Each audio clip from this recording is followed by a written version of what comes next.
All right. Apparently, I am dooming myself to controversy. Apparently, I've just made the decision that I say controversial things. I was supposed to be making non-controversial videos, but I'm so uninterested in some of the subjects of non-controversy that instead I'm making this. Instead, I'm making this now. Um, so the subject today is lolly porn, but it's not actually lolly porn. It's a bunch of other things. Um, but that's the jumping off point is lolly porn. If you're unaware, lolly porn is a term for like anime mostly, but it's animated porn that looks pretty definitely like the girls, mostly girls, in it are not adults. But because it's animated and because technically, in the story or whatever, you can claim that she's like a 10,000-year-old elf, so she's not a minor, stuff like that. Uh, it's not considered like child porn, but it's the same sort of images, and it's definitely designed to appeal to people who are looking for images of people who are not 18 years old. Okay.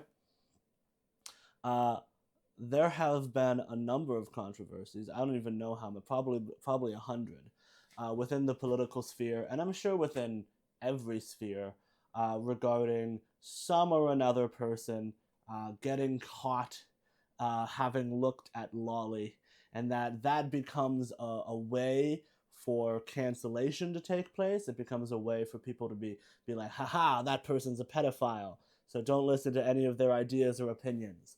I'm sure it's happened to right wing people. It's happened to left wing people. I've seen it a lot. Uh, I don't.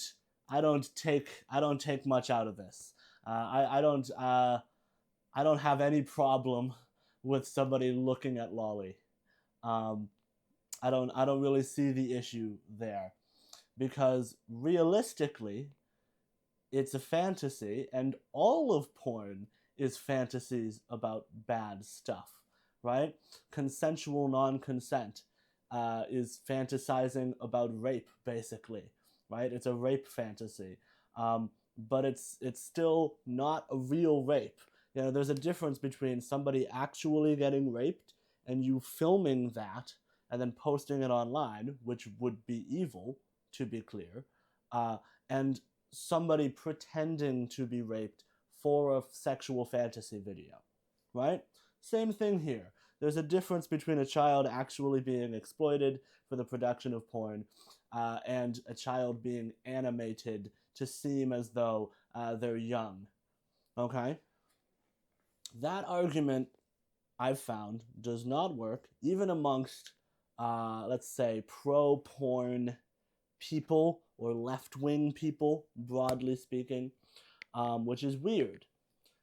Here's the counter argument that you'll hear. Okay, the counter argument is that lolly porn is probably a little bit better than actual child pornography because it doesn't involve actual sexual exploitation of minors, but it's still bad because it normalizes in the minds of the people watching it their attraction to children, and as a result in the long term sort of causes them to lean more into their attraction to children, which results in more child predators.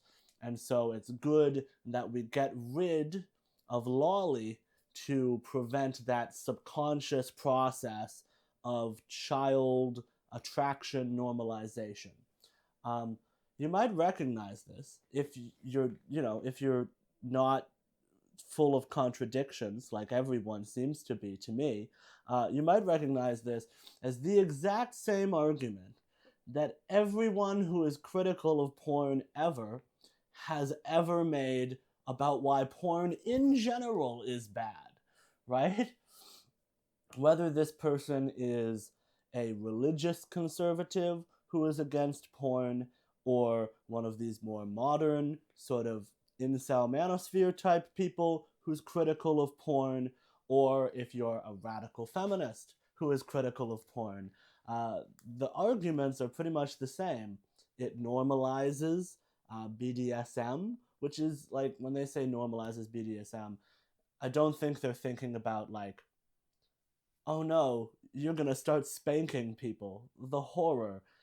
What they're thinking about is the normalization of the sexual script of BDSM, the normalization of the idea in the minds of male porn consumers that the male should be dominant and the female should be submissive, and that dynamic should be sexualized, or that you should choke women, right? Because a lot of porn is very hardcore, and a lot of men in porn silently transition from normal sexual behavior into violent sexual behavior, like choking or slapping.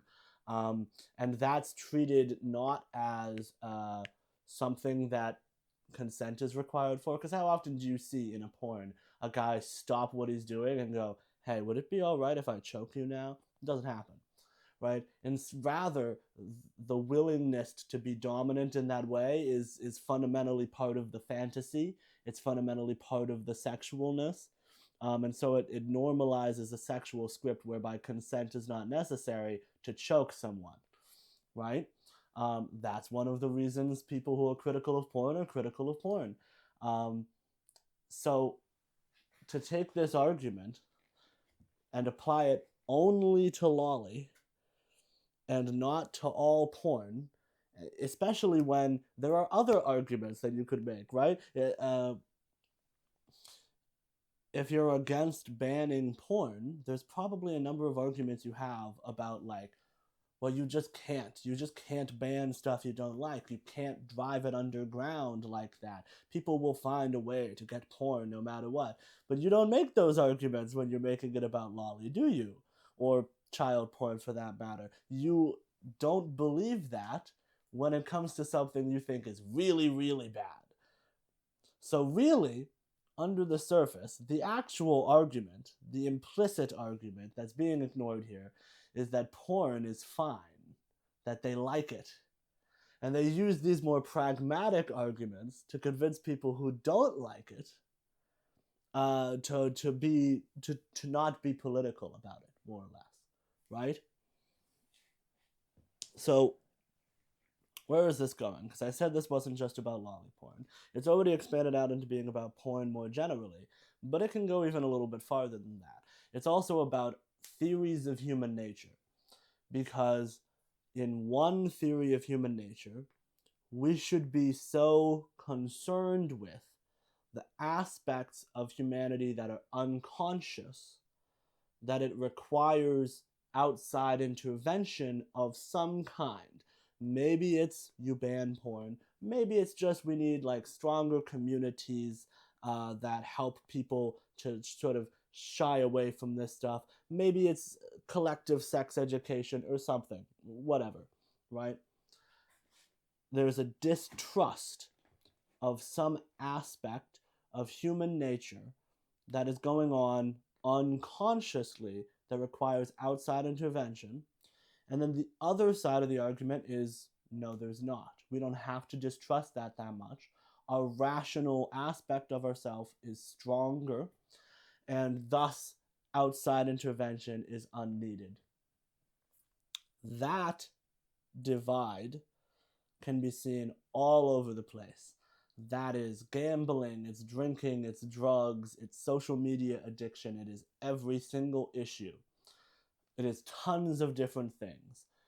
The argument for increased intervention to help people is rooted in an awareness that people are not always fully in control of their decisions, that there are things going on under the surface. There's an irrationality, there are subconscious drives, and the desire not to intervene, to be more libertarian, to allow individuals to make their own choices for themselves, for the most part. Underlying that is a trust in people's rationality, a trust that people can make good decisions. And you see this when the issue of porn is discussed, right? Liberals who are very defenders of pornography, who don't think it's a negative thing. Generally, one of the things they'll say is that, okay, sure, some people might be giving bad impressions by porn. Porn is by no means a good teacher about sex, right? But the solution to that is just stronger sex education programs. In other words, they're hoping, and I don't believe this, to be straightforward with you, they're hoping that just by being taught in school rationally that porn is not a good source, and by being given an alternative good source that they can sort of rationally depend on and trust, having good information from a sex education class, from a person in a position of authority, right? That will be enough to override the much more subconscious messaging that porn gives people. I don't believe that. I don't see how you could believe that something you got out of a textbook in a classroom when you were a young person is going to override the implicit subconscious messaging you get from highly dopaminergic video form content every night of your life. It is much stronger and goes much deeper into you than can be pulled out. You can't just verbally say porn isn't trustworthy and expect people not to be shaped and influenced by it. They're going to be shaped and influenced by it on a subconscious level, no matter what. So, regardless of what this makes you think about banning or not banning porn, banning or not banning Loli, other things we could do to address possible negative effects of either of these things, I want you to see the connections I'm making here. I want you to see the tension and the contradiction between people who are really mad about Loli but aren't mad about porn more generally, and also the tensions and contradictions of just that human nature connection as to what kinds of arguments we end up making when we talk about issues like this. See that connection between a distrustful view of human subconscious and the need for external intervention in general, across the board, even on things not related to porn.